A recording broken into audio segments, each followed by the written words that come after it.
Hello and welcome to the Agatha's Diamond channel. My name is Andrew and I'm your curator of stories here at Agatha's Diamond. For today's tale, we've drawn our inspiration from those dog walkers who appear to have had a little bit of a social conscience bypass. I'm sure you can work out what it is that we're referencing, and it's one of the key reasons why we've chosen to call today's story Scoop.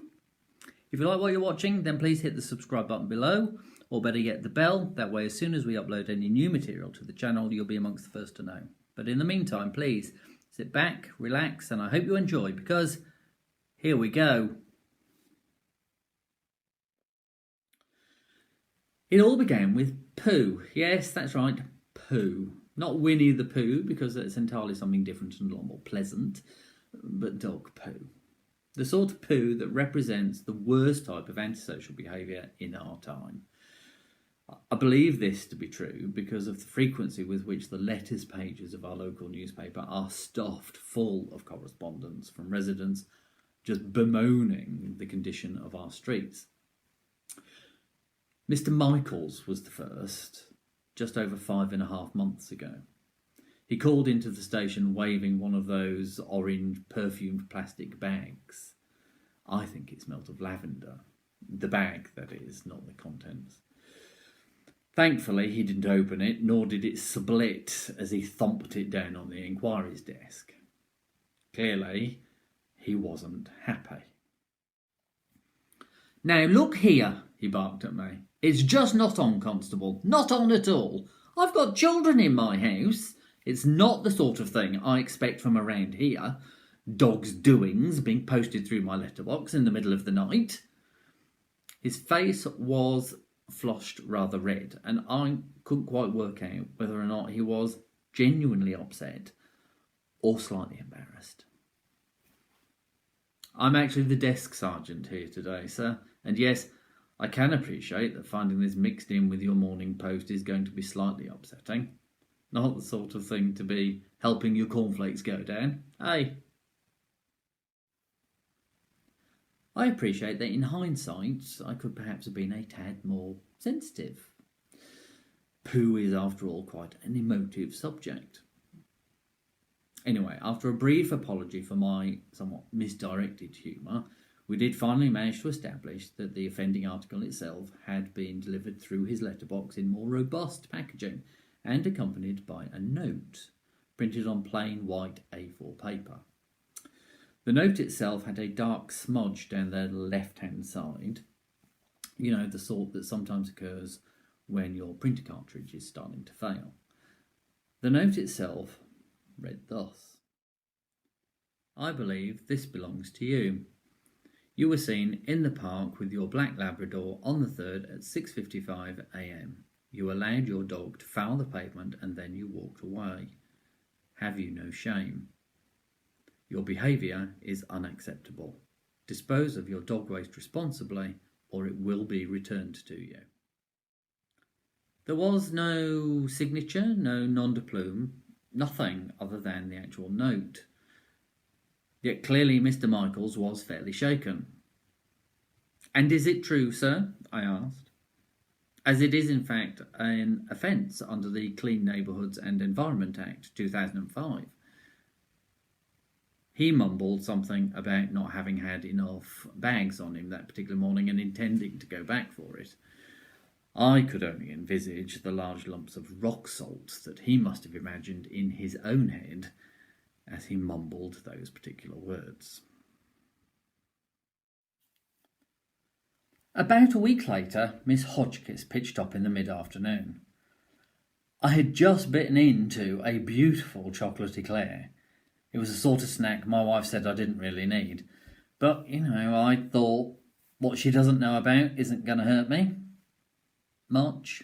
Anyway, she, as in Miss Hodges, not the wife, dropped the translucent plastic bag next to my mug of tea.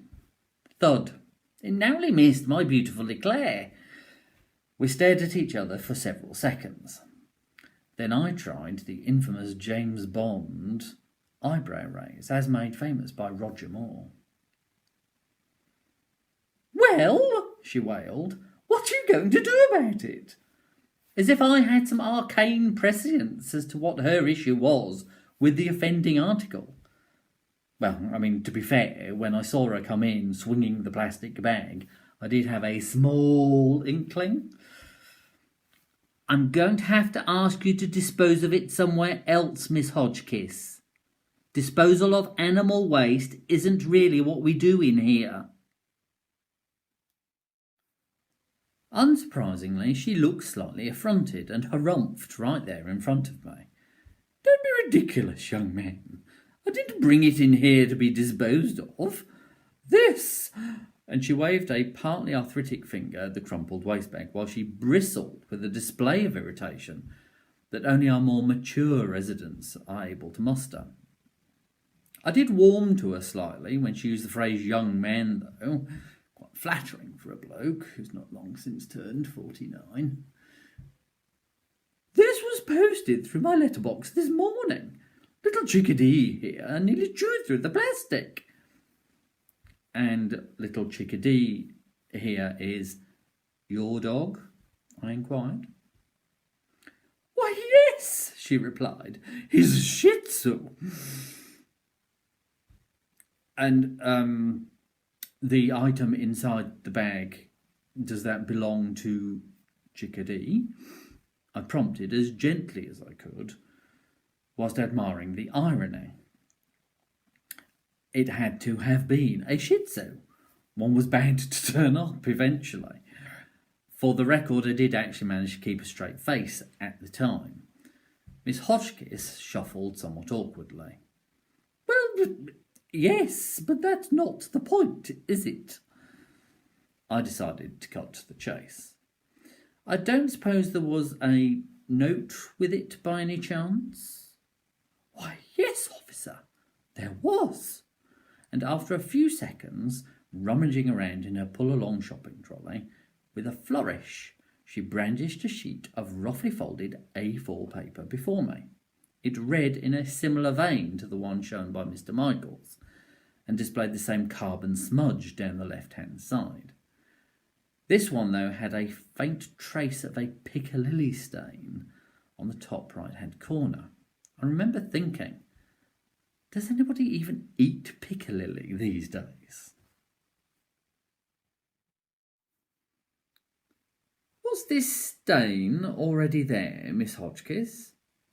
Or has it appeared, since you opened the note?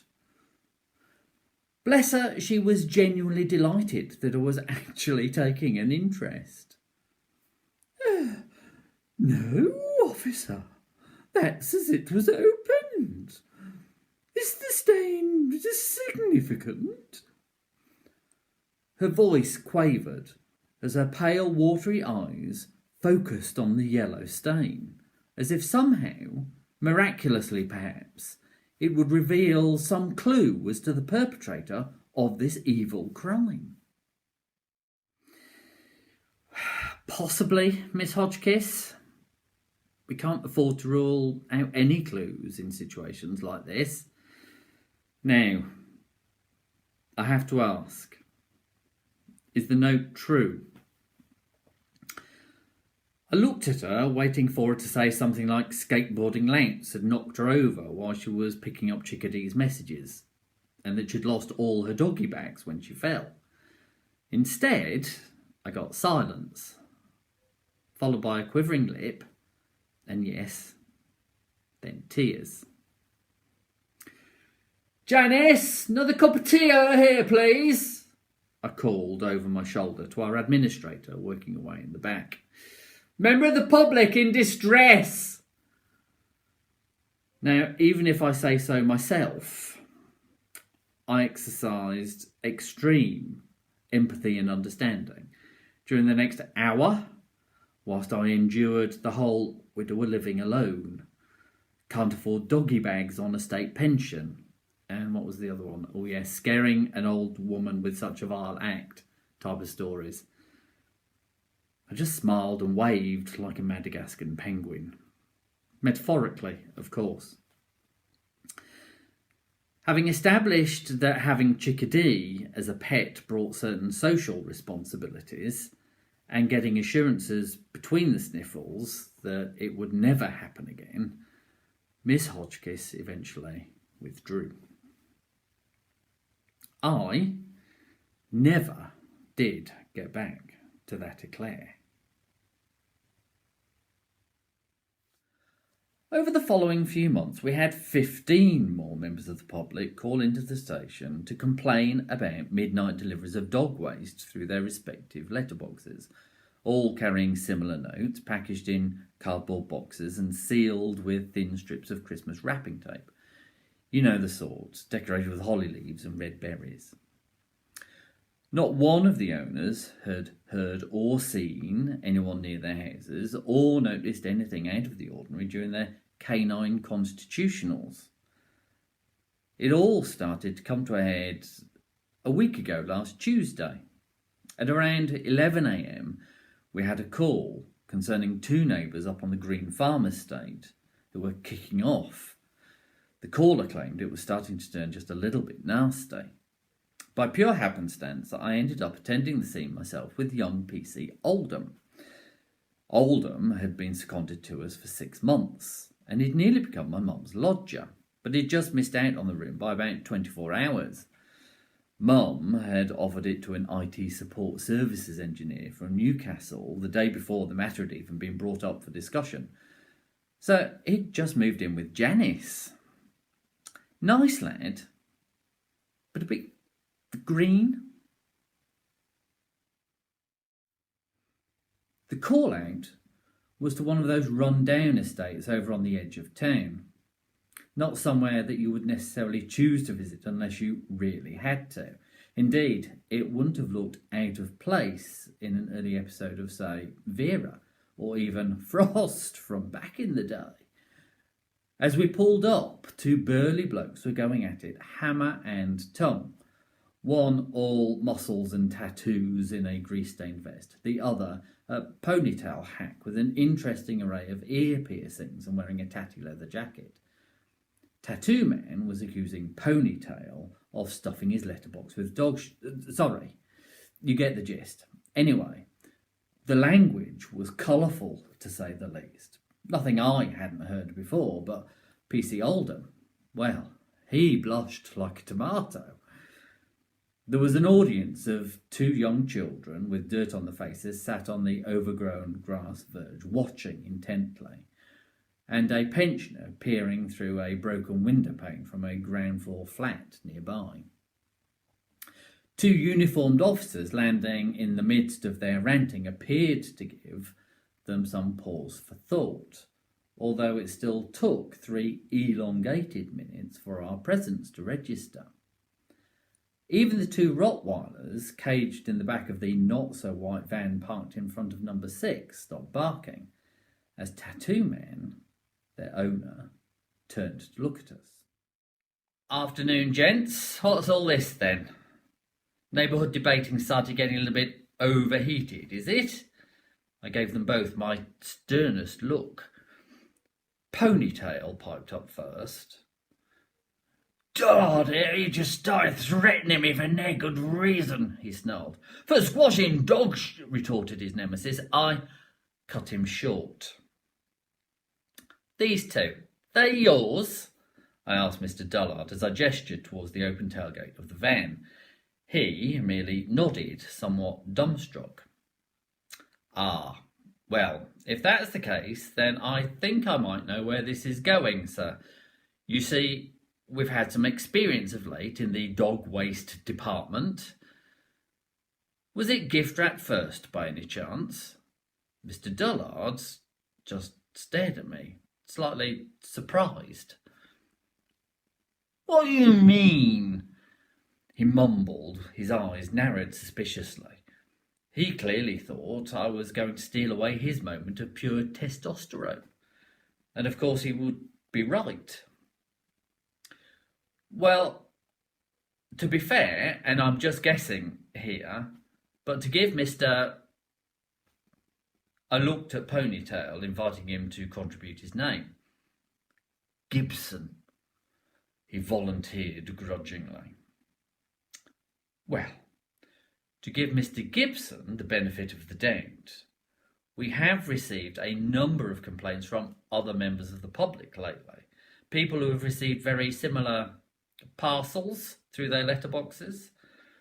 The doggy bags normally come very considerately wrapped in small cardboard boxes sealed with sticky tape and accompanied by a note. Would that be the case here?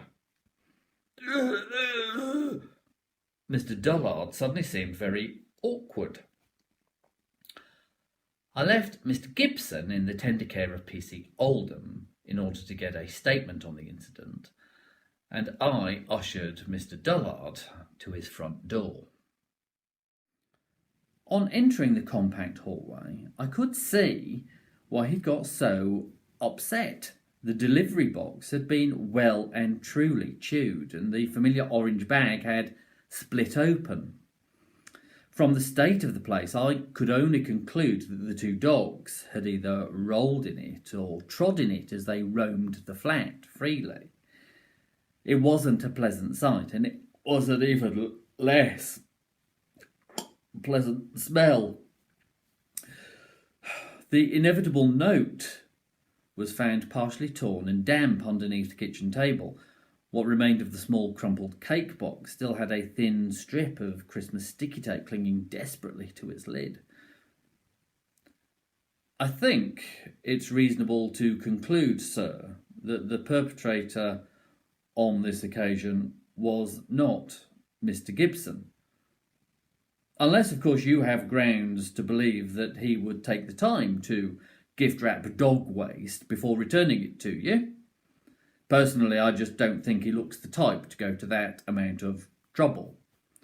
I waved the note at Mr. Dillard, who, in true Neanderthal style, grunted something by way of an acknowledgement.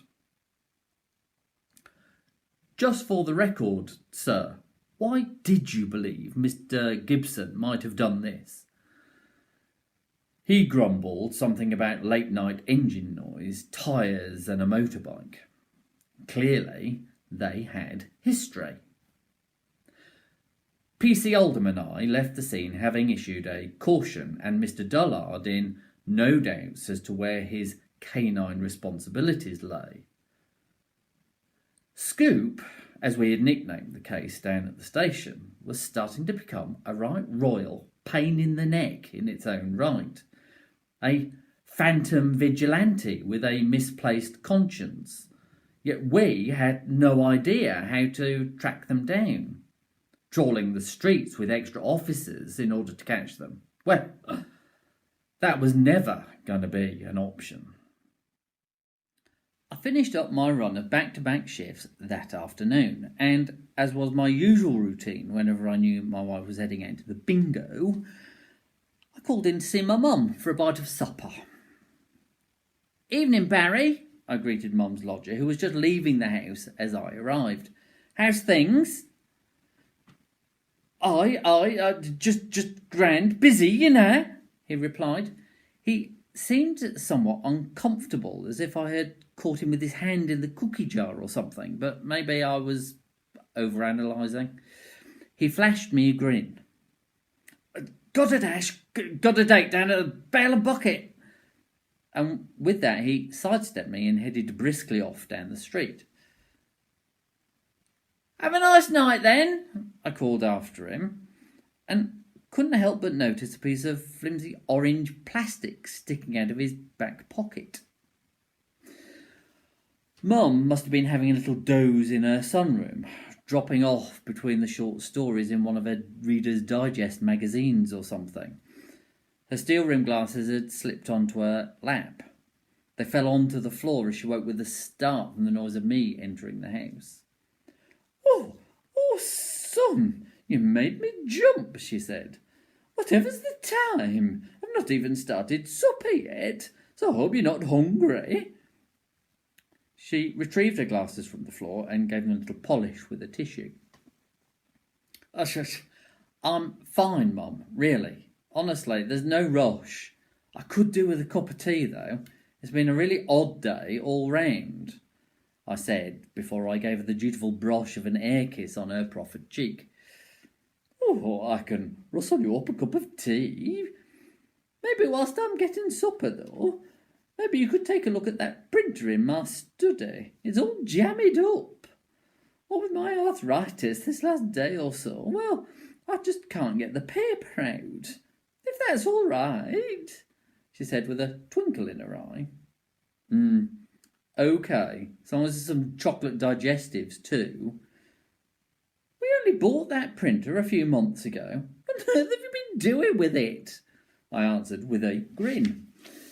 Mum had joined a computer literacy group a while back at the local community centre and had slowly been getting to grips with the mysteries of cyberspace. Couldn't Barry fix it? He is supposed to be an IT boffin, isn't he? He is, she answered as I headed slowly up the stairs. But he's been working such a lot lately. Very long hours, and very late at night, too. I've just not liked to ask him. I could hear the kettle serenading Mum in the kitchen with its tuneless whistle, whilst I was busy gently teasing a piece of A4 paper from the rear of Mum's printer in my dad's old study. I finally managed to pull it free, but then I was struck by the long dark smudge all down its left-hand side. It bore such an uncanny resemblance to other pieces of A4 that I'd been witness to in the previous few weeks and months. Now, I wouldn't necessarily have thought much more of it, even then, but as I put it down on the old 1930s bureau, I found myself staring into the little side drawer which was sitting slightly open. 3 rolls of Christmas sticky tape peeked back at me from the recess within. My heart started to race. I prayed so hard that they didn't have green holly and red berries on them. I was so wrong. Somewhat in shock, I braced myself against the bureau, and the movement jarred the little cupboard door of the right-hand pedestal, and it swung open. There, revealed in all its glory and lit up by a bright accusing finger of late evening sunlight, were a stack of flat-packed white cardboard cake boxes, along with 2 packs of nappy sacks and a small leather-handled stainless steel trowel. One of the nappy sack packs was open, and I caught a definite whiff of lavender. The possibility that I had accidentally found the person behind Scoop slowly dawned on me. The time frame fitted. Barry had arrived about 6 months ago, and that had been when the deliveries had first started. Unthinking, I picked up the trowel, a cake box, a pack of nappy sacks and a roll of sticky tape, and I headed purposefully back down to the kitchen. "Oh, son, that's twice in one day," said Mum, jumping as I entered the kitchen. "If you want your inheritance early, you just need to say so." A smile dwindled as she caught sight of the items I placed on the kitchen table, a look of bewilderment washing over her time-worn features. "Whatever are you doing with those?" "Mum," I began, "have you been letting Barry use Dad's study whilst he's been staying here?" "Well, yes, a few times. I don't mind." Her look changed to one of puzzlement.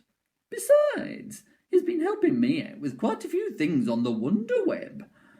I think he's got a few work bits and bobs stored in there, too. It's not like I use it very often or need the space, is it? Why do you ask?" "'Cause of these," and I gestured to the items on the table. "These have been used to package up dog waste and return it to owners, along with a note printed on paper just like this." And I brandished the piece of A4 with its dark smudge triumphantly in the air. "What?" she said. "And because you've found it all here, you think it's Barry?" There was a merry twinkle in her eye as she turned the notion over in her head. "Well," I said, "it's more than just a coincidence that the delivery started not long after he arrived here, that he's using Dad's study with all this stuff stored in the bureau, and he was more than just a little bit odd when he was leaving for the bale and bucket a while ago with one of these in his back pocket." "Is it? Really? A coincidence?" she asked.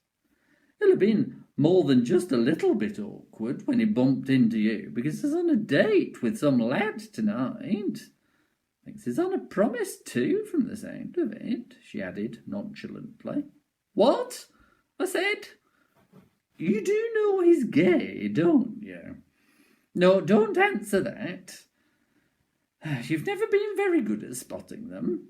I would have told you beforehand, but I knew you'd have objected to me giving him that room. She paused to stare at me. Ironic, really, when you think on it, given that the lad he's on the date with tonight is the one that you wanted me to give the room to instead. One of your lot, I think, you said at the time. Sorry? You mean PC Oldham? PC Oldham is gay? No. I had to sit down. But that aside, Bob, what's that got to do with Scoop?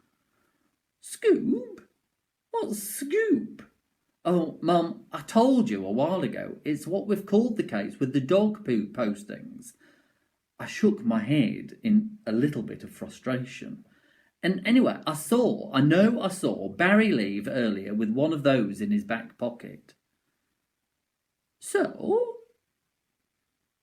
Your chap moved in with Janice in the end, didn't he? You know, she has a dog. A Westie, I think Barry said. The two of them were going to take it for a walk this evening as part of their date. Socially responsible thing to do that, don't you think? You know, taking a waste bag when you walk a dog. She looked at me as if I was the one that was socially challenged. So, you think I'm barking then, do you? Thinking it's Barry? I asked her. Yes, dear. Totally barking. Absolutely absurd. She turned away from me then towards the sink. Coincidence gone mad. Look, you're just looking for something that really just isn't there. Well then, how do you explain all of this? You don't have a dog anymore, and you've not had one since 1982, since Totty died. So what's all this stuff doing being stored upstairs? It's not like you even bake that much anymore. The Roger Moore eyebrow did its thing again as I gave her my best appraising look. "Ooh, that's easy," she said as she briskly bustled past me to a cupboard for some salt. "The cake boxes, they're left over from a bake sale at the Silver Surfers Club. The nappy sacks, they're from when I looked after Mrs. Watkins' Scotty dog. As for the gift tape, well, that's so old, it's been around for donkeys. Have you fixed my printer yet?" Mum was being a little bit stiff, as if she was hiding something. It was when she opened the fridge door and I caught sight of the jar of piccalilli on the top shelf. That was when my world completely stopped. So, nothing whatsoever to do with collecting up dog waste for gift wrap and returning it to their owners in the middle of the night, I queried. I walked over to the fridge, removed the jar, and I held it up in front of her. Now, think very carefully, Mum, before you answer, because this jar, it says differently. There was no point in pussyfooting around. No offence meant to our feline or canine friends. Mum's shoulders visibly slumped. "Oh, we've been rumbled then." She looked up at me with a glint of mock defiance. "Not that we're doing anything wrong. We're not using the postal service, and at least we're sending it back to the owners in responsible packaging. That's more consideration than they show when they leave all their mess for everyone to step in." She looked at the jar of piccalilli. "Oh, you know, I said to Pat at the time, we should have printed that one again," and rolled her eyes. "Whoa, wait a minute, Mum. What do you mean, we?" And I had to sit down again at this point. I was really struggling with the whole concept of a pair of errant pensioners roaming the streets, scooping up dog waste like a pair of malevolent social activists crossed between Santa and the Tooth Fairy. "Well," she began as she popped a mug of tea down on the table in front of me, together with a pack of chocolate digestives. "There's Edie at number 9, Pat from over on the avenues, Maisie and Stan, lovely couple they are, do everything together, and of course there's Cecil. We're all in the Silver Surfers Club down at the community centre." She said it as if it was obvious, like I should know already. "What?" I said. "And you each take a turn?" "No, don't be daft," she replied. "But if we see someone whilst we're out and they're not fulfilling their civic duty, then we try to follow them home. And then we pop back later to collect, from where it's been left." She must have seen the look of horror flash across my face as she continued. "We did agree, mind, that we wouldn't tackle anybody head on who we saw doing it. Not after that nasty to-do Stan got into with that tattooed hoodlum quite early on." She grimaced at the memory. "We were all fed up with the town being used like some massive dog toilet. It's not as if your lot were doing anything about it, is it?" "Well, it's an unorthodox solution, I'll grant you. You've got to stop, though. You do know you can't just carry on." I sighed inwardly, as I did feel she had a bit of a point. Not very much ever really happens about breaches of dog fouling. Our lot had to have it happen at their feet before anything got done. To be honest, though, I was more concerned about the safety of Mum's geriatric gang in case any one of them got into a confrontation. Stan clearly had at some point, and, well, Dillard wasn't far from my thoughts. "Stop!" shrilled Mum. "The Silver Scoopers can't stop!" she exclaimed. "It's our civic duty. It's where we make a difference. Besides, it's what we called ourselves after your last visit. Maybe it isn't much, but Cecil, he ran up a spreadsheet 2 weeks ago to see if there'd been a drop in the amount of dog fouling on our street since we started. His spreadsheet showed a 16.4% decline in the amount of sights we all count whilst we're out. And that's just in the last 12 weeks. I sensed I was on slightly dicey ground as the glint in Mum's eye had become a tad more maverick.